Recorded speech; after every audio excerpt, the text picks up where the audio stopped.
그날 나와 A는 현지에 있다는 페라브 호텔을 탐험하러 갔다. 겉은 무너져가고 있었지만 문 닫은 지 오래되지 않은 듯 벽지나 마루는 비교적 멀쩡했다. 다만 방 안은 온갖 잡동사니가 흩어져 있었다. 이 호텔은 영업할 때부터 귀신이 나온다는 소문이 많았다. 아마 그 소문 때문에 망한 게 아닌가 싶었다. 막상 안에 들어와 보니 기분 나쁜 공기만 감돌 뿐 특별히 뭔가 보이거나 들리는 건 없었다. 몇 분쯤 둘러보다가 지루해진 우리는 방 안 침대에 앉아 담배를 피우고 있었다. 선배가 그러던데 최상층이 진짜 위험하다더라. A가 갑자기 떠오른 듯 말했다. 그 말을 들은 나는 재떨이에 담배를 비벼 끄고 직원용 계단으로 향했다. 목표는 5층, 최상층이었다. 층마다 둘러보지 않고 곧장 위로 올라갔다. 3층, 4층을 지나 드디어 마지막 계단이 보였을 때 우리 발이 멈췄다. 손전등 불빛에 비친 5층으로 이어지는 계단은 다른 곳과 전혀 달랐다. 바닥은 불에 탄 듯 까맣게 그을려 있었고 벽에서는 배관과 전선이 튀어나와 있었다. 호텔이 폐업한 지 얼마 되지 않았는데 그 구역만 마치 수십 년은 지난 듯 썩어 있었다. 말도 안 되는 광경에 압도된 우리는 저도 모르게 뒤로 물러섰다. 선배가 한 말 진짜였네. A가 떨리는 목소리로 속삭였다. 그동안 수많은 폐건물과 괴담 장소를 돌아다녔지만 이번만큼은 본능적으로 더 이상 들어가면 안 된다는 생각이 들었다. 선배도 가봤을 거 아냐. 아무 일 없었대잖아. A는 호기심을 이기지 못한 듯 내 어깨를 치고는 먼저 계단을 오르기 시작했다. 나는 가기 싫었지만 겁쟁이로 보이고 싶지 않아 느릿느릿 따라갔다. 계단을 다 오르자 복도로 이어진 문 앞에서 A가 멈춰서 있었다. 아니, 굳어 있었다. 야, A? 왜 그래? 내가 다가가 손전등을 비추자 눈앞의 복도 역시 계단처럼 엉망으로 썩어 있었다. 그리고 그 한가운데 무언가가 있었다. 순간 등골이 얼어붙었다. 여자가 서 있었다. 머리를 바닥에 닿을 만큼 앞으로 깊이 숙인 채 두 팔은 힘없이 늘어뜨린 상태였다. 엉킨 머리칼은 바닥에 흩어져 있었고 살짝 드러난 목은 분명히 살아있는 사람의 것이 아니었다. 채인가? A가 떨리는 목소리로 중얼거렸다. 하지만 바로 그 생각이 틀렸다는 걸 깨달았다. 미동없던 여자의 몸이 갑자기 흔들리기 시작한 것이다. 메트로놈처럼 일정한 리듬으로 좌우로 기괴하게. 공포에 얼어붙은 우리는 비명조차 지를 수 없었다. 그러다 흔들림이 점점 빨라지더니 여자가 이쪽으로 걸어오기 시작했다. 힘없이 늘어진 팔을 질질 끌며 꾸역꾸역 다가왔다. 5m쯤 남았을 때 A가 비명을 지르며 문을 닫고 계단으로 달려 내려갔다. 나는 다리에 힘이 풀려 기어가듯 내려가다가 간신히 일어나 넘어지듯 계단을 뛰어내렸다. 그때 위층에서 문을 미친 듯이 두드리는 소리가 울려 퍼졌다. 그 문 너머로 아까 그 여자가 나오고 있을 거라 상상하는 순간 숨이 막혀 울음이 터졌다. 겨우 A의 차에 도착했을 때는 이미 시동이 켜져 있었다. 내가 올라타자마자 그는 가속 페달을 밟아 폐호텔을 벗어났다. 근처 편의점 불빛이 보이자 안도감이 몰려왔다. 우리는 차를 세우고 음료를 사와서 아까 있었던 일을 정리하려 애썼다. 야, 진짜 본 거 맞지? 우리 둘 다 본 거 맞지? A는 떨면서도 애써 웃으려 했다. 그러더니 선배에게 전화를 걸었다. 여보세요? 선배, 우리 다녀왔는데요. 오, A냐? 어땠냐? 아, 뭐 어땠냐니? 선배, 왜 미리 말 안 했어요? 진짜 여자 귀신이 나왔다니까요. 우리 쫓아오기까지 했다고요. A의 목소리는 거의 울음 섞인 비명에 가까웠다. 뭐? 귀신? 여자? 무슨 소리야? 너희들 최상층까지 올라간 거 맞아? 선배의 목소리는 점점 굳어졌다. 네, 5층까지 갔어요. 복도가 전부 썩어 있었는데 잠시 침묵이 흐른 뒤 선배가 낮게 중얼거렸다. 말도 안 돼. 거긴 아직 멀쩡해야 하는데. 우리 낙서한 방 봤어? 거기 흔적 있어야 하는데. 썩었다고? 네? 낙서요? 전혀 없었는데요. 선배는 한동안 아무 말도 하지 않았다. 그리고 떨리는 목소리로 겨우 내뱉었다. 너희들 도대체 몇 층에 간 거야? 5층에 하고 했잖아요. 다시 찾아온 침묵. 그리고 선배가 낮게 떨며 말했다. 그 호텔은 4층까지만 있어.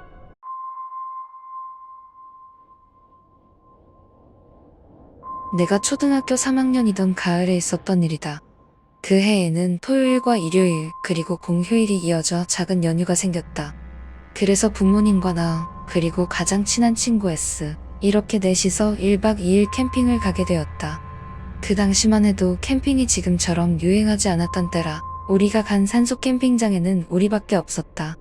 주변은 조용하고 조금은 외로웠지만 초등학생이 그런 걸 신경 쓸 리 없었다.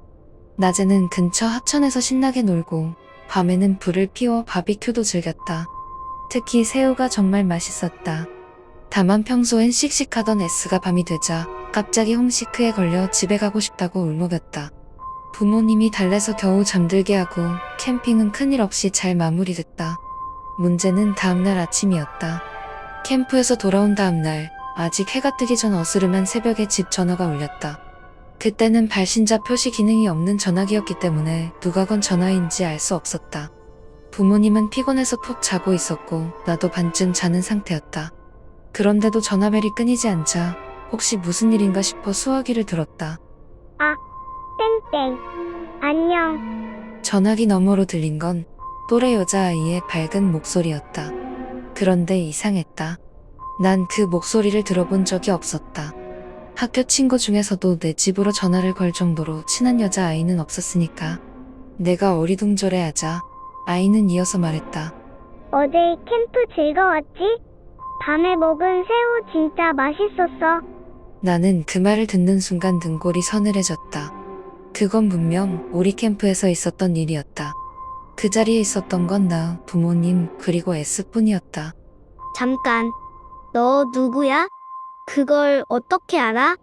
내가 떨리는 목소리로 묻자 잠시 정적이 흐른 뒤 그 아이는 나직하게 이렇게 말했다. 계속 같이 있었잖아. 그리고는 또 하는 소리와 함께 전화가 끊겼다. 나는 무서워서 손이 떨렸다. 혹시 S가 장난을 친 걸까 싶어 바로 S에게 전화를 걸었다.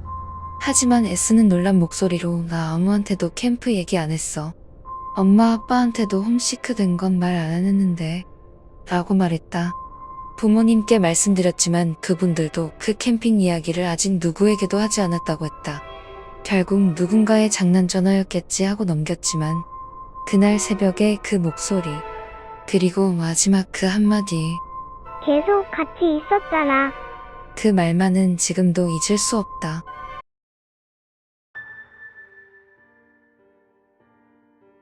제가 10대 무렵에 겪은 일입니다.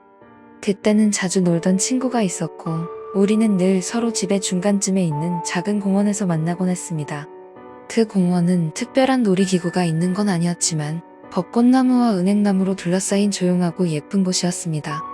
계절마다 풍경이 달라지고 벤치가 몇 개 있어 늘 그곳에 앉아 친구를 기다리곤 했죠. 어느 겨울날이었습니다. 그날도 친구의 학원이 끝나길 기다렸다가 잠깐 놀기로 해서 저녁 무렵 붉게 물든 하늘 아래 혼자 공원 벤치에 앉아 있었습니다. 그 시간대에는 공원에 거의 사람이 없었고 나 혼자였습니다. 그때였습니다. 가나요? 등 뒤에서 목소리가 들렸습니다. 깜짝 놀라 뒤돌아보니 큰 나무 뒤에서 한 남자가 얼굴만 내밀고 서 있었습니다. 몸은 완전히 나무에 가려져 있고 얼굴만 살짝 보이는데 웃고 있었습니다. 왜 숨어 있지? 싶었지만 무시하기도 뭐해서 그냥 아니요. 하고 짧게 대답했죠. 그러자 그 남자가 다시 말했습니다. 갑자기요? 여전히 나무 뒤에서 얼굴만 내민 채 웃고 있었습니다. 이상하다고 느끼면서도 아마 그냥 지나가는 사람이겠지 하며 억지로 무시하고 바닥에 나뭇가지로 그림을 그리고 있었습니다. 그때였습니다. 바퀴. 무언가 부딪히는 소리가 나서 무심코 뒤를 돌아봤지만 남자는 여전히 그 자리에 있었습니다. 웃는 얼굴 그대로 아무 말도 없이. 그 순간 이상한 소름이 돋았습니다. 도대체 왜 나무 뒤에 숨은 채로 웃고만 있는 걸까? 말투도 이상했고 웃음도 너무 어색했습니다. 그때 갑자기 남자가 큰 소리로 외쳤습니다. 어이, 심장이 덜컥 내려앉았습니다. 겁이 확 밀려왔고 도망쳐야겠다는 생각밖에 안 들었습니다. 급하게 자전거 자물쇠를 푸는데 손이 덜덜 떨려서 잘 안 됐습니다. 그 순간 본능적으로 고개를 들었습니다. 남자가 바로 눈앞에 있었습니다. 여전히 그 미소로 얼굴만 보이게 가까이 와 있었습니다. 갑니까? 가요? 그 말에 저는 거의 울다시피 하며 가요? 갑니다. 라고 말하고는 자전거를 끌고 미친 듯이 공원을 빠져나왔습니다. 공원 입구를 벗어나자 친구가 마침 이쪽으로 오고 있었습니다. 그제야 조금 안도했죠. 친구는 공원에서 놀자고 했지만 저는 필사적으로 말렸습니다. 결국 근처 과자 가게에 들렀다가 바로 집으로 돌아갔습니다. 나중에 친구에게 이야기를 했더니 아, 거기 이상한 사람 가끔 있잖아 하며 별일 아니라는 듯 말하더군요. 하지만 제겐 달랐습니다. 그 남자는 단순히 말을 걸던 이상한 사람이 아니었습니다. 마지막으로 그가 갑니다. 갑니다. 라고 말했을 때 그 웃는 얼굴에 입이 전혀 움직이지 않았던 것. 그게 정말 가장 무서웠습니다.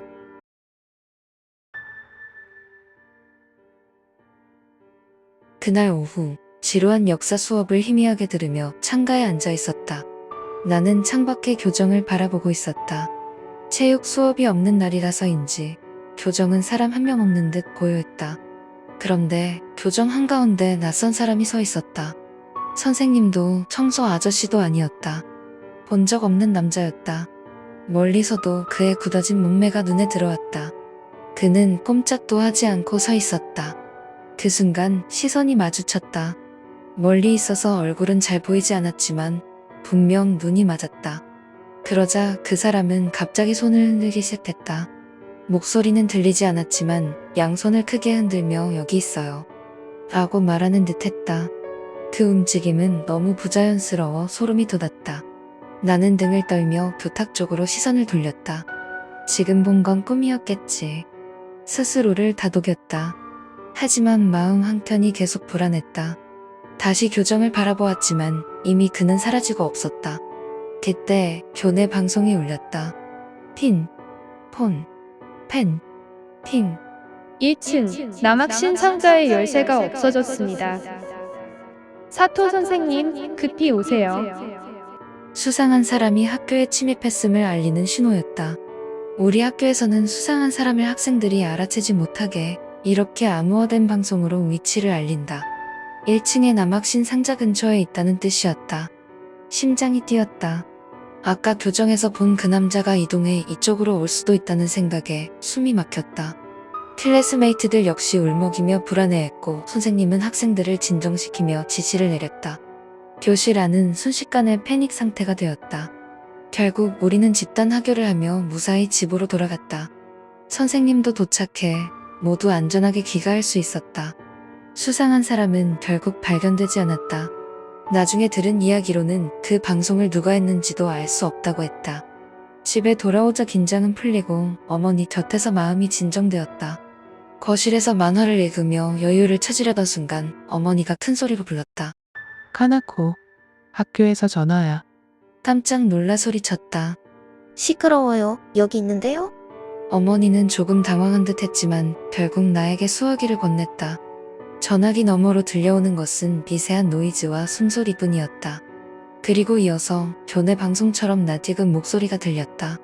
핀, 폰, 펜, 핑. 거실 옆 화장실에 열쇠가 없어졌습니다. 가나코 씨, 급히 오세요. 그 순간 나는 다시금 몸이 얼어붙는 기분을 느꼈다.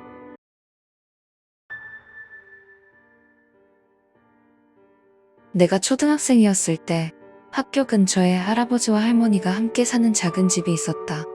그 집은 마치 학동처럼 학교가 끝난 아이들이 모이는 쉼터 같은 곳이었다. 두 분은 자녀가 없었던 것 같았고 대신 개를 키우고 계셨다. 개와 놀러오는 아이들, 부모님이 늦게 귀가하는 아이들, 그냥 심심해서 들르는 아이들까지 자연스럽게 아이들이 하나둘 모여들었다. 개가 세상을 떠난 뒤에도 두 분의 따뜻한 성품 때문에 여전히 많은 아이들이 그 집에 모였다. 나 역시 부모님이 맞벌이를 하셨기 때문에 혼자 집에 들어가는 대신 자주 두 분의 집에 들렀다. 할아버지와 할머니는 언제나 반갑게 맞아주셨고 집은 늘 아늑했다. 과자와 주스는 기본이었고 저녁 시간이 되면 그때 남아있던 아이들 모두에게 밥상을 차려주셨다. 어떤 아이는 거의 매일 저녁을 그 집에서 먹을 정도였다. 두 분은 정말 아이들을 사랑하셨다. 하지만 내가 고학년이 되기 전쯤 분위기가 조금 달라졌다. 동네에서 조금 말썽꾸러기로 알려진 두 소년이 그 집에 자주 드나들기 시작한 것이다. 처음에는 얌전해 보였지만 곧 장난이 심해졌다. 작은 물건을 슬쩍 훔치기도 하고 일부러 방을 어질러 놓기도 했다. 그러던 어느 날부터는 할아버지의 음식에 이상한 걸 넣으며 장난을 치기 시작했다. 소금이나 설탕을 한 움큼 넣는다든가 머리카락이나 과자를 집어넣고는 아무것도 모른 채 드시는 할아버지를 보고 낄낄거리며 즐거워했다. 그러던 어느 날 두 소녀는 아예 내기처럼 말했다. 오늘은 제일 이상한 거 넣은 놈이 이긴다. 각자 이상한 것을 구해와 저녁 식사에 할아버지 몰래 집어넣었다. 그리고 모두가 모여 밥을 먹는 시간이 되었다. 그날 메뉴는 야채가 듬뿍 들어간 수프와 튀김이었다. 할아버지가 수프를 한 모금 마시는 순간 두 소녀는 긴장된 표정으로 그의 반응을 살폈다. 그런데 갑자기 할아버지의 입에서 토사물이 뿜어져 나왔다. 앞에 앉아있던 여자아이의 얼굴에 그대로 튀었고 아이는 울음을 터뜨렸다. 곧 할아버지는 바닥에 쓰러지며 거품을 물고 경련하기 시작했다. 아이들은 모두 공포에 질려 울부짖었다. 할머니는 필사적으로 할아버지를 붙잡고 흔들며 외쳤다. 안 돼, 정신 차려요. 누군가가 울면서 구급차 불러요. 라고 소리쳤고 할머니는 급히 전화를 걸었다. 하지만 이미 할아버지는 반응이 없었다. 곧 구급차와 선생님들이 도착했다. 선생님들은 우리를 집이 가까운 순서대로 나눠 부모님께 직접 데려다 주었다. 그날 나는 충격이 너무 커서 한동안 말을 제대로 하지 못했다. 눈만 감으면 경련하던 할아버지의 모습이 떠올랐다. 결국 그날 밤 할아버지는 돌아가시고 말았다. 며칠 뒤 조사 결과 할아버지의 수프에서 살충제가 검출되었다. 하지만 시력이 좋지 않았던 할아버지가 실수로 약을 넣은 것 같다는 쪽으로 사건은 마무리되었다. 학교에서는 전교생이 모인 집회를 열어 앞으로는 노인 부부의 집에 가면 안 된다고 당부했다. 그리고 모두 함께 할아버지의 명복을 빌었다. 부모님도 다시는 그 집에 가지 마라 하셨다. 그때부터는 괜한 소문까지 돌기 시작했다. 그 집은 높은 쌀을 낸다더라 같은 이야기였다. 결국 아무도 그 집에 가지 않게 되었다. 나는 몇 번이나 집 앞을 지나며 홀로 정원에서 아이들에게 인사하는 할머니를 보았다. 하지만 부모님의 말을 지키느라 발걸음을 멈출 수 없었다. 그로부터 1년쯤 지났을까? 할머니도 병으로 세상을 떠나셨다. 그 무렵부터 아이들 사이에 소문이 돌기 시작했다. 그 집에 할머니 유령이 나온대. 초등학교에서 흔히 도는 이야기라 대수롭지 않게 들리긴 했지만 왠지 섬뜩했다. 어느 날 부활동이 일찍 끝난 날이었다. 나는 문득 그 집 앞에서 발걸음을 멈추었다. 한때 즐거운 추억으로 가득했던 집. 이제는 아무도 살지 않는 쓸쓸한 집이었다. 그때였다. 정원 끝에 커다란 검은 그림자가 보였다. 눈을 비비고 다시 보니 그건 분명 할머니였다. 하지만 내가 기억하는 따뜻한 미소의 할머니와는 달랐다. 할머니의 두 눈은 터질 듯이 부릅떠 있었다. 나는 온몸이 굳어버렸다. 목소리조차 나오지 않았다. 곧 정신을 차린 나는 속으로 죄송해요 중얼거리며 있는 힘껏 달아났다. 나는 안다. 할머니는 진실을 알고 계셨다. 누군가가 할아버지의 수프에 살충제를 넣었다는 사실을. 그리고 지금도 범인을 찾고 있을지도 모른다.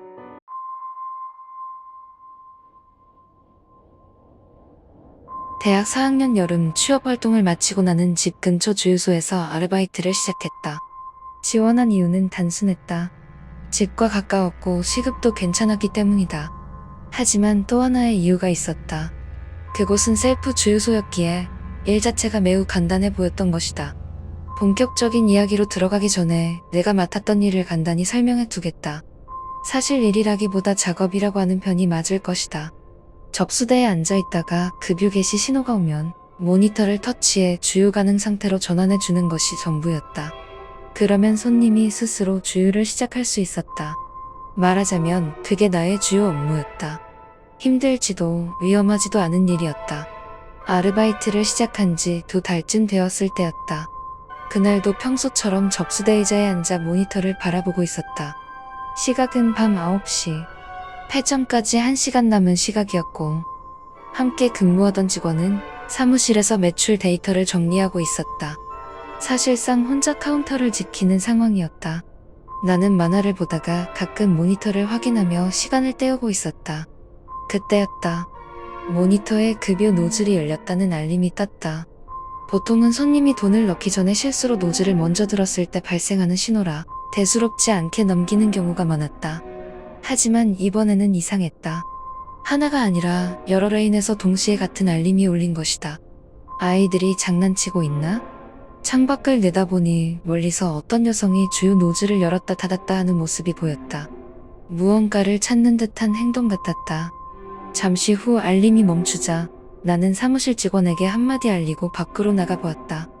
그러나 막상 나가보니 그 여성의 모습은 사라지고 대신 하이에이스 승합차 한 대와 작은 경차 한 대만 주유소에 서 있었다. 분실물을 찾고 간 건가? 그렇게 생각하며 다시 접수대로 돌아가려던 순간 인터폰이 울렸다.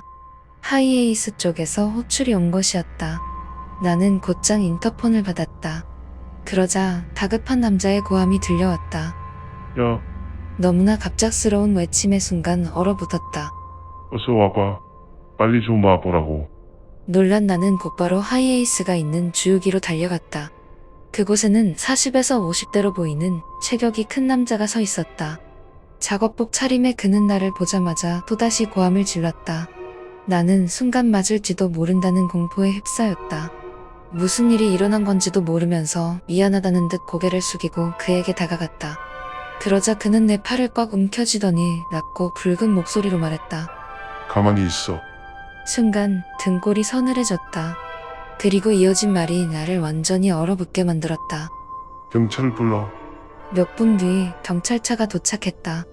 그리고 화장실에서 한 여자가 끌려 나왔다. 머리는 헝클어져 있었고 체격은 여성치고 매우 큰 편이었는데 그녀는 가위 같은 날카로운 도구를 한 손에 쥔 채 기괴하게 웃고 있었다. 경찰은 재빨리 그녀를 제 앞에 연행해 갔다. 그날 나는 처음 알았다. 겉보기에는 단순하고 안전해 보이는 일이 생각보다 얼마나 위험할 수 있는지를.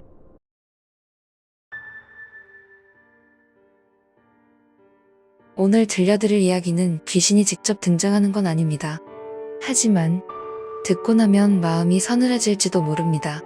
제 삼촌이 초등학생이었을 때의 일입니다. 그때 티곤이라는 단짝 친구가 있었답니다. 학교에서도 밖에서도 언제나 붙어 다니며 놀던 유일한 친구였죠.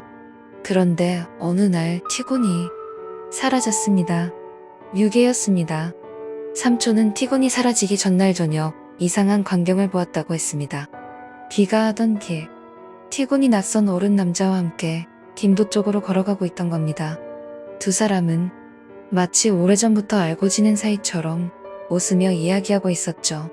삼촌은 이 사실을 가족과 경찰에게 알렸습니다. 하지만 남자의 인상착의는 애매했고 몸값 요구나 협박 전화도 없었습니다. 범인의 목적은 알 수 없었고 수사는 곧 막혀버렸습니다. 시간은 흘러 일주일쯤 지났을 때였습니다. 교실 뒤 아이들이 그린 자화상이 걸려 있었는데 그중 티곤의 그림이 이상했습니다. 분명 처음엔 평범했는데 얼굴이 점점 붉게 물들어가는 겁니다. 처음엔 착각이라고 생각했죠. 하지만 이틀, 사흘, 시간이 갈수록 얼굴은 새빨갛게 변했습니다. 마치 붉은 악마처럼요. 아이들은 그제야 두려움에 떨기 시작했습니다. 찾아주지 않으니까 화내는 거야. 어쩌면 뜨거운 곳에 있는 게 아닐까? 여러 추측이 오갔지만 누구도 정확히는 알 수 없었습니다. 다만 한 가지는 분명했습니다. 티곤이 어딘가에서 고통받고 있다는 것. 그 그림은 결국 티곤의 부모님께 전달되었고 교실에서 사라졌습니다. 아이들은 역 앞에서 전단지를 돌리고 포스터를 붙였지만 끝내 단서는 나오지 않았습니다. 삼촌은 말했습니다. 그때부터 난 티곤이 이미 이 세상에 없다고 그렇게 느꼈다. 얼마 뒤 삼촌은 전학을 가게 되었습니다. 그 전에 어머니가 말했죠. 전학 가기 전에 티곤 집에 가서 인사라도 하자. 싫었지만 억지로 따라갔습니다. 현관에 나선 티곤의 어머니는 예전 모습이 아니었습니다. 분노와 절망에 짓눌린 듯 전혀 다른 사람이 되어 있었죠. 삼촌은 무심코 거실을 바라보다 숨이 막히는 듯 고개를 돌려야 했습니다.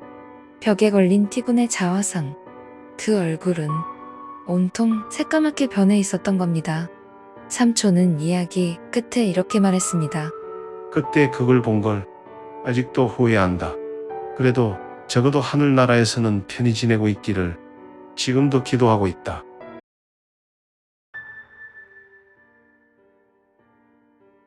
수십 년 전 내가 실제로 겪은 이야기다. 내가 근무하던 회사에는 처형장이라 불리는 공장이 있었다. 그곳에 정근을 가면 이상하게도 대부분이 반년 안에 회사를 그만두곤 했다. 이유는 뚜렷하지 않았지만 대개 건강이 나빠졌다는 것이었다.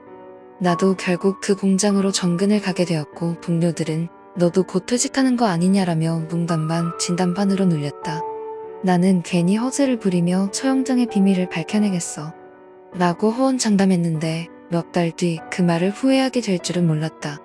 막상 정근해보니 공장은 예상과 달리 깨끗했고 청소도 꼼꼼히 되어 있었다. 무엇보다 놀라웠던 건 잔업이나 야근이 전혀 없다는 점이었다. 식당도 훌륭해서 일본식 양식 중식을 500엔만 내면 먹을 수 있었다. 나는 본사 동료들에게 처형장은 최고의 근무지야 라고 말했지만 동료들은 믿지 못하는 눈치였다. 몇 달이 지나도 소문의 이유를 찾지 못했다. 그러던 어느 날 일이 늦어져 퇴근이 18시를 넘겼다. 그때 경비원이 다가와 반드시 19시 전에는 퇴근하셔야 합니다라고 말했다. 평소 잔업이 없으니 별로 신경 쓰지 않았지만 그 공장은 규칙처럼 19시 이전에 모두가 나가야 했다. 나는 급히 정리해 퇴근했는데 집에 가던 중 휴대폰을 책상 위에 두고 온 것을 깨달았다. 서둘러 다시 들어가 휴대폰을 찾고 나왔을 때 시계를 보니 이미 19시 10분이었다. 아차, 늦었구나 하고 생각한 순간이었다. 어디선가 샤라라 하는 쇠사슬이 긁히는 소리가 들려왔다.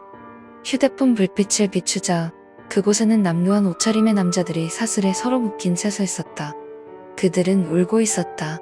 상황을 이해하기까지 잠시 멍해 있었지만 이내 정신이 돌아오자 본능적으로 으아 하고 소리 지르며 복도를 달렸다. 내 비명을 들은 경비원이 달려와 그래서 제가 19시 전에 나가라고 했잖습니까? 라며 목소리를 높였다. 그때야 비로소 나는 경비원의 말이 단순한 규칙이 아니라는 걸 알았다. 나중에 알게 된 사실이다. 내가 정근한 곳은 홋카이도였는데 메이지 정부가 홋카이도를 개척할 당시 죄수들을 강제로 노동력으로 사용했다고 한다. 도망을 막기 위해 죄수들을 쇠사슬로 서로 묶어 일을 시켰고 열악한 환경과 기후, 굶주림 속에서 많은 이들이 병들어 죽었다. 그들의 시신은 사슬에 묶인 채 길가에 묻히기도 했는데 그 자리를 사스즈카라 불렀다. 지금도 그곳에는 위령비가 세워져 있다. 공장은 바로 그 근처에 있었다. 그날 이후로 내 귀에는 여전히 쇳소리가 들린다. 샤라라.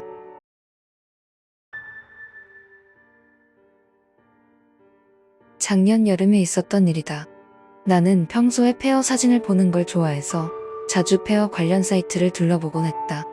그 중에서도 특히 자주 들여다보는 사이트가 있었는데 어느 날 그 운영자가 당신이 사는 지역에 있는 폐허를 알려주세요라는 글을 올린 것이다. 마침내 이웃에도 오래전부터 정체가 불분명한 폐허가 하나 있었는데 혼자 가기에는 무섭고 망설여지던 곳이었다. 그래서 이거다 싶어 메일을 보냈다. 얼마 지나지 않아 운영자로부터 답장이 왔다. 정말 좋은 제보 감사합니다. 괜찮으시다면 함께 가보지 않겠습니까? 내가 좋아하는 사이트의 운영자가 그렇게 말하는데 거절할 이유가 없었다. 두려움도 있었지만 속으로는 폐허 한쪽을 직접 보고 싶다는 호기심이 더 컸다. 당일 운영자가 이야기 편의상 A씨라 부르겠다 직접 차를 몰고 찾아왔다.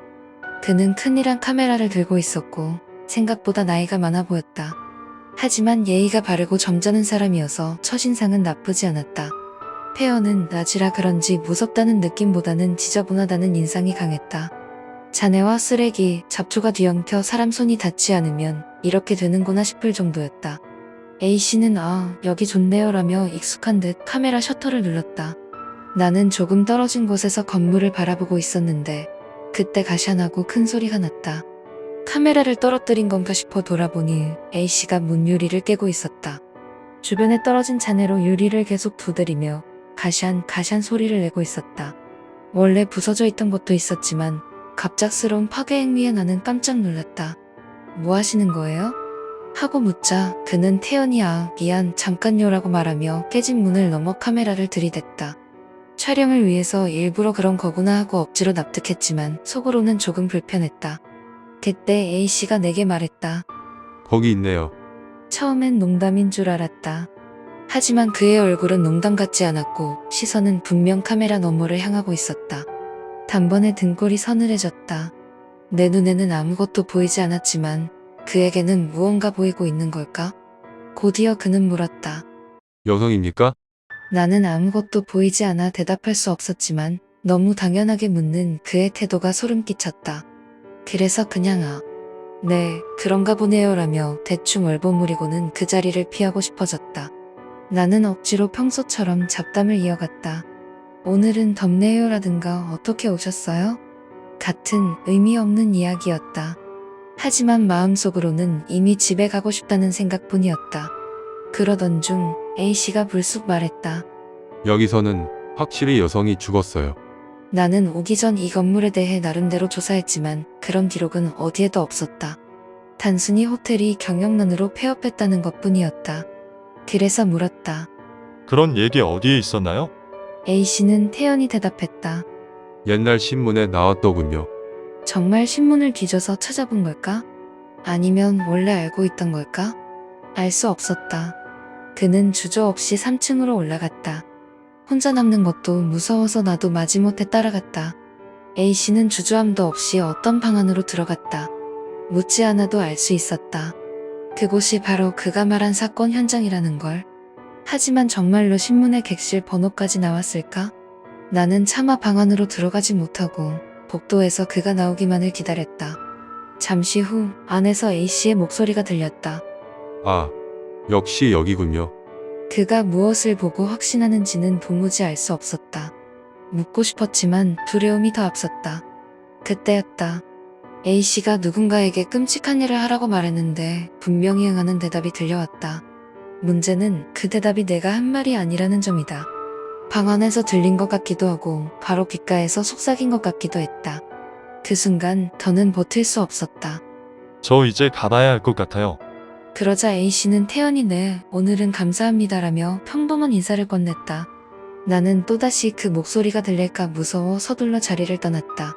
아마도 그는 혼자 남아 계속 촬영을 했을 것이다. 그때 나는 그가 제정신이 아니라고 느꼈다. 며칠 후 A씨의 홈페이지에 그날의 기사가 올라왔다. 혹시 사진에 뭔가 찍힌 건 아닐까 싶어 두려운 마음으로 확인했지만 다행히 그런 건 없었다. 다만 기사에는 이런 문장이 적혀 있었다. 함께 해준 현지분이 여성 자살 사건이 일어났던 방을 직접 알려주었다. 그는 어머니가 이 호텔의 전 종업원이라 사건에 대해 자세한 이야기를 들을 수 있었다. 그 글을 읽는 순간 등골이 오싹해졌다.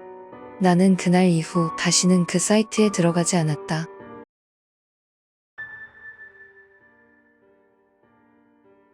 저에게는 중학교 1학년 딸과 초등학교 6학년 딸이 있습니다. 큰딸은 영어 학원에 다니고 있는데 저는 일주일에 2번 차로 데려다주고 데리러 갑니다. 경험 있는 분이라면 아시겠지만 아이를 픽업하고 데리러 가는 일은 결코 편하지 않습니다. 특히 혼자서 집안일도 하면서 시간 맞춰 나가려면 정말 신경이 쓰입니다. 저는 식사 준비를 하고 다림질도 하고 겨우 조금 숨 돌리며 이제 슬슬 나가야겠다 싶을 때면 또 집을 나서야 하죠. 수업 시간이 조금이라도 연장되면 저는 차 안에서 기다려야 합니다. 차에서 기다리는 동안에는 핸드폰을 확인하거나 창밖을 바라보며 마음을 달래보지만 긴장감은 계속됩니다. 특히 요즘처럼 학교 일과 학원 일정이 겹치는 날에는 마음 한쪽이 항상 조급합니다. 그날도 마찬가지였습니다. 큰딸 수업이 평소보다 길어지는 것 같아 저는 차 안에서 조용히 기다리고 있었습니다. 시간이 점점 지나면서 마음이 점점 조급해졌죠. 설마 길게 연장되는 건가 하고 생각하며 시계를 몇 번이나 확인했습니다. 그때였습니다. 갑자기 차 문이 열리고 늦었어, 미안해. 지금 바로 하는 다급한 목소리가 들렸습니다. 저는 순간 안도감에 조금 미소 지으려 했지만 금세 멈췄습니다. 왜냐하면 그 사람은 제 딸이 아니었기 때문입니다. 눈앞에 있는 사람은 제 큰딸과는 전혀 닮지 않은 체구가 작은 성인 여성, 아마 30대 정도 되어 보였습니다. 순간 몸이 굳어버렸습니다. 무슨 말을 해야 할지 어떻게 해야 할지 감이 오지 않았습니다. 차 안에는 긴 침묵만 흘렀습니다. 그때 그 여성은 낮고 단호한 목소리로 빨리 출발하세요라고 말했습니다. 말투는 짧고 명확하고 위협적이었습니다. 순간 머릿속이 하얘지고 저는 몸이 움직이지 않았습니다. 본능적으로 무언가를 외쳤던 것 같은데 그게 무엇이었는지는 정확히 기억나지 않습니다. 그러자 놀랍게도 여성은 갑자기 사라졌습니다. 차 안에 남은 것은 고요와 긴장뿐이었습니다. 그제서야 큰딸의 목소리가 들렸습니다. 지금이야. 엄마, 무슨 일이야? 큰딸이 차에 올라타며 저를 바라보는 눈빛에는 놀람과 걱정이 섞여 있었습니다. 저는 겨우 숨을 고르고 딸의 손을 잡으면서 차가운 땀이 흘러내리는 것을 느끼다 마음속에서는 아직도 방금 일어난 게 현실일까 하는 생각이 맴돌았습니다. 그때 큰딸이 작은 목소리로 이어 말했습니다. 엄마, 이 사람 아는 사람인가? 저는 순간 뒤를 돌아봤습니다. 그제야 깨달았습니다. 뒷좌석 발밑 제 큰딸 바로 뒤에 그 여성이 쪼그리고 앉아 있었던 것입니다. 순간 등골이 오싹해졌고 머릿속이 새하얘졌습니다. 제 눈빛을 마주치자 그녀는 순간적으로 움직였고 제가 작은 소리를 내자마자 문을 열고 달아났습니다. 왜, 무엇 때문에 어떤 목적을 가지고 있었는지는 아직도 알 수 없습니다. 누구였는지도 모릅니다. 단지 한 가지 확실한 것은 그때 이후로 저는 절대 차 문에 잠금 장치를 채우지 않고서는 절대 차를 떠나지 않겠다는 결심을 했다는 것입니다. 그날 이후 저는 픽업을 할 때마다 긴장을 늦추지 않습니다. 혹시 또 누군가가 나타날까 하는 불안감이 항상 남아 있습니다.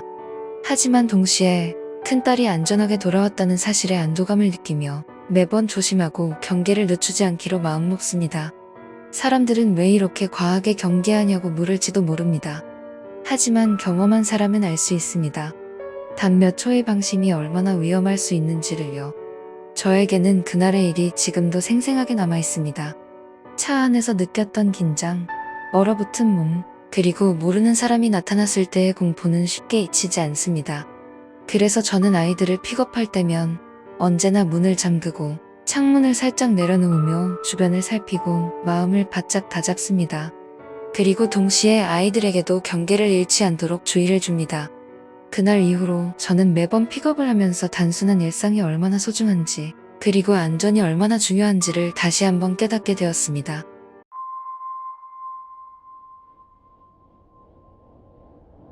이건 제 아내의 이야기입니다.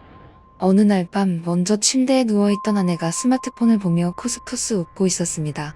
무슨 일 있냐고 묻자 아내는 환하게 웃으며 말했습니다. 중학교 때 제일 친했던 친구한테 오랜만에 연락이 왔어. 친구? 여자? 제가 그렇게 묻자 아내는 고개를 끄덕이며 대답했습니다. 응, A라고 하는 아이야. 3년 내내 같은 반이었고 낯을 많이 가려서 나밖에 친구가 없었거든. 그래서 항상 나한테 붙어 있었어. 작고 조용한 애였는데 왠지 모르게 보호해주고 싶게 만드는 그런 아이였지. 아내는 그 시절을 떠올리며 그리운 듯 기쁜 듯한 목소리로 계속 이야기를 이어갔습니다. 불을 끈 후에도 아내는 한참 동안 A와의 추억을 이야기했습니다. 수학여행 때 꼭 같은 조가 되고 싶어서 담임 선생님께 부탁했던 일, 진로 때문에 고민하던 A가 상담을 요청했던 일. 그 모든 이야기를 할 때마다 아내는 어쩐지 자랑스러운 표정이었습니다. 지금은 온화하고 배려 깊은 성격의 아내지만 그 시절에는 친구들에게 존경받던 때도 있었나 보다 생각하며 저는 조용히 아내의 이야기를 들었습니다. 며칠 뒤 아내의 남동생에게서 전화가 왔습니다. 전에 빌려줬던 낚싯대를 돌려주겠다는 별 뜻 없는 연락이었죠. 이야기 도중에 저는 무심코 아내의 옛 친구 이야기를 꺼냈습니다. 요즘 누나가 중학교 때 친구 A라는 애 얘기를 자주 하더라. 라인으로 연락이 왔다나 봐. 그 말을 들은 동생이 잠시 멈칫하더니 말했습니다. 학생회장이었던 A 말이죠? 누나는 늘 A한테 붙어 다녔어요. 완전 금붕어 꼬리처럼. A는 좀 부담스러워했을지도 몰라요. 그래도 좋은 사람이라 그냥 참고 지냈던 것 같아요. 저는 순간 뒤를 의심했습니다. 혹시 다른 사람과 착각한 건 아닐까 생각했지만 동생은 단호했습니다. 누나가 학교 다닐 때 친구가 거의 없었잖아요. 집에서 이름 언급한 애가 그 A밖에 없었거든. 그래서 확실히 기억해요. 그리고 동생은 덧붙였습니다. 근데 A는 졸업 직전에 죽었어요. 입시에 실패해서 스스로 목숨을 끊었거든요. 순간 등골이 서늘해졌습니다. 며칠 전 아내는 A에게 라인 메시지가 왔다고 했습니다. 하지만 동생 말대로라면 A는 이미 오래전에 죽은 사람입니다. 그럼 아내는 누구와 연락을 한 걸까요? 혹은 정말로 연락이 온 걸까요? 그날 이후로 저는 아내가 조금 무섭게 느껴졌습니다. A라는 이름을 지금도 아내에게선 한 번도 다시 듣지 못했습니다.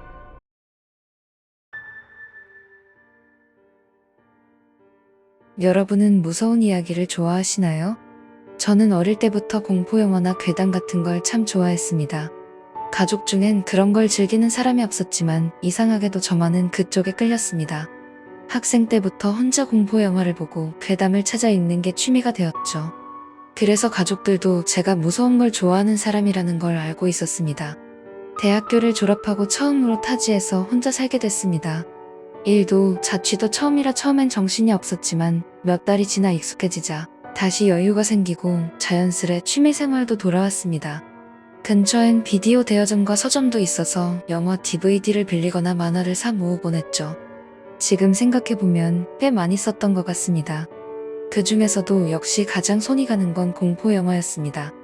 혼자 보는 게 처음엔 조금 무서웠지만 곧 익숙해져서 오히려 그 긴장감이 즐거웠습니다. 그렇게 혼자 산 지 2년쯤 되었을 때 연말을 맞아 오랜만에 본가로 내려갔습니다. 가족들과 이런저런 이야기를 나누던 중 삼촌이 물으셨습니다. 너 무서운 거 좋아하잖아. 요즘도 혼자 그런 거 봐? 네, 자주요. 제가 그렇게 대답하자 삼촌은 잠시 생각하시더니 말했습니다. 좋아하는 건 좋은데 너무 혼자 있을 때는 그런 거 보지 말아라. 이상했습니다. 우리 가족은 귀신이나 저주 같은 걸 전혀 믿지 않는 사람들이었거든요. 그래서 왜 그런 말을 하시는지 물었습니다. 그러자 삼촌은 이런 이야기를 들려주셨습니다. 삼촌의 직장에 A씨라는 직원이 있었답니다. 결혼하지 않고 혼자 살며 집에서 공포영화나 무서운 동영상을 즐겨본다고 했죠. 그런데 몇 달 후부터 A씨가 자주 휴가를 내기 시작했습니다. 표정도 점점 어두워지고 건강이 안 좋아 보였다고 합니다. 동료가 걱정돼 물었더니 A씨는 농담처럼 귀신이라도 붙은 걸까요? 라며 웃었다고 합니다. 하지만 그 후로 점점 상태가 이상해졌고 결국 우울증이라는 말까지 나왔다고 합니다. 삼촌은 그 말을 들으면서 이상하게 찜찜했다고 합니다. 혹시 너무 혼자서 그런 걸 즐기다 보면 진짜로 뭔가를 불러들이는 건 아닐까? 그렇게 생각하게 되었다고 하더군요. 저는 흥미롭게 들었지만 별로 깊게 생각하진 않았습니다. 며칠 뒤 다시 자취방으로 돌아왔습니다. 그날 밤 삼촌의 말이 조금 신경 쓰이긴 했지만 역시 저는 평소처럼 공포 이야기를 찾아보기 시작했습니다. 밤 10시쯤 무서운 이야기를 모아둔 사이트를 돌아다니며 의미가 무서운 이야기를 검색했죠. 그런데 그날 처음 보는 사이트가 하나 눈에 들어왔습니다. 사이트 제목은 깨진 문자로 이렇게 표시되어 있었습니다. 의미물명의 깨진 문자. 아이폰 화면에서도 깨져 보이길래 단순한 오류인 줄 알았습니다. 하지만 왠지 모를 호기심에 클릭해 들어갔습니다. 사이트는 아주 단순했습니다. 하얀 배경에 검은 글씨로 날짜들이 나열되어 있었죠. 1991년 땡월땡일, 1996년 땡월땡일, 2000년 땡월땡일, 2020년 땡월땡일. 스크롤을 내려보니 마지막 날짜가 바로 그날 제가 사이트를 보고 있던 날짜였습니다. 소름이 돋았지만 호기심이 이겼습니다. 그 날짜를 눌렀습니다. 그러자 화면 중앙에 커다란 글씨가 뜹니다. 목소리에 가까이 가보자. 이게 뭐지? 무서운 이야기의 일부분인가? 스크롤을 내리자 짧은 문장이 이어졌습니다. 낯선 것에도 가까이 가야 한다. 알 수 없는 것은 직접 바라보아야 한다. 무슨 의미인지 알 수 없었습니다. 의미를 알면 무서운 이야기 중 하나인가 싶어 무심코 입으로 그 문장을 따라 읽어버렸습니다. 지금 생각하면 그게 잘못이었는지도 모르겠습니다. 그 문장을 다 읽자마자 창밖에서 이상한 소리가 들렸습니다. 아기의 울음소리 같기도 고양이 울음 같기도 한 소리였습니다. 창문은 닫혀 있었는데도 꽤 크게 들렸습니다. 저는 조심스럽게 커튼을 열었습니다. 그리고 그걸 봤습니다. 사람처럼 보이는 것들이 줄을 지어 천천히 걷고 있었습니다. 하지만 그건 분명 사람이 아니었습니다. 머리가 비정상적으로 크고 목이 90도로 꺾여 위를 보고 있었거든요. 그 괴이한 모습들이 집 앞을 조용히 지나가고 있었습니다. 가로등 불빛에 비친 그들의 행렬은 너무나도 현실감 있게 느껴졌습니다. 공포보다 먼저 든 감정은 이상하게도 찍고 싶다는 충동이었습니다. 저는 스마트폰을 들어 카메라를 켜려 했습니다. 그 순간 툭, 스마트폰 전원이 꺼졌습니다. 충전 부족이 아니었습니다. 그냥 꺼졌습니다. 그 순간 알았습니다. 이건 보면 안 되는 거다. 온몸에 털이 곤두서고 심장이 미친 듯이 뛰었습니다. 커튼을 닫고 숨을 죽였습니다. 그대로 꼼짝도 하지 않고 30분 정도를 버텼습니다. 밖의 소리는 어느새 사라졌습니다. 조심스럽게 커튼을 살짝 열어보니 아무것도 없었습니다. 평소의 거리 풍경이 그대로였습니다. 방금 전의 일이 꿈처럼 느껴졌습니다. 다음날 아침 문을 열었을 때 저는 다시 얼어붙었습니다. 집 앞에 쌀이 흩어져 있었거든요. 쌀은 내 집 앞에서부터 길게 이어져 있었고 마치 누군가 일부러 줄을 만든 듯 이어져 있었습니다. 기분이 나빠 급히 집을 나섰고 퇴근하고 돌아와 보니 쌀은 깨끗이 사라져 있었습니다. 지금도 그날의 일을 설명할 방법이 없습니다. 다만 그 이상한 사이트에 들어가서 그 문장을 소리내어 읽은 것이 계기였던 건 아닐까 그런 생각이 듭니다. 삼촌이 말했던 A씨도 혹시 비슷한 일을 겪었던 건 아닐까요? 이 일 이후 그 사이트는 아무리 찾아도 다시는 뜨지 않았습니다. 혹시라도 비슷한 사이트를 본 적이 있는 분이 있다면 알려주세요. 그리고 여러분도 무서운 이야기를 볼 때는 평소와 다르지 않게 조심하시길 바랍니다.